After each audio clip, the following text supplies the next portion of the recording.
এই ছোটখাটো হাসি খুশির কারণই হচ্ছে আমাদের ভালো থাকার কারণ। হ্যালো গাইস, আসসালামু আলাইকুম। কেমন আছেন সবাই? আশা করি সবাই অনেক ভালো আছেন। আমিও আপনাদের দোয়ায় আলহামদুলিল্লাহ বেশ ভালোই আছি। রাতের বেলা আপনাদের ভাইয়া কাজ শেষ করে বাসায় ফেরার সময় আরাব বাবুর জন্য একটা সারপ্রাইজ নিয়ে এসেছে।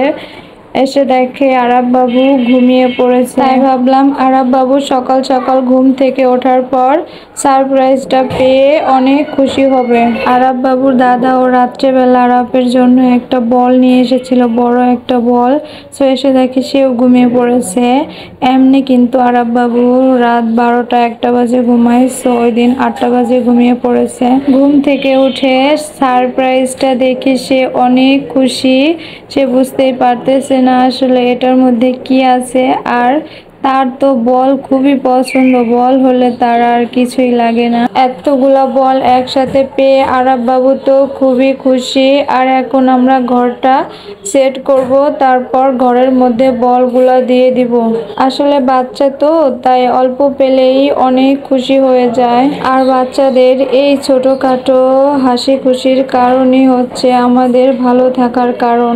দেখেন আপনারা, খুশিতে তার দাঁতগুলো সব বেরোয় গেছে। কিন্তু যত ভালোই খেলনা দেন না কেন, একদিনের বেশি সে আর পছন্দই করে না। আপনারা সবাই ভালো থাকবেন, সুস্থ থাকবেন, আর আরাব বাবুর জন্য বেশি বেশি দোয়া করবেন। Thank you for watch my video.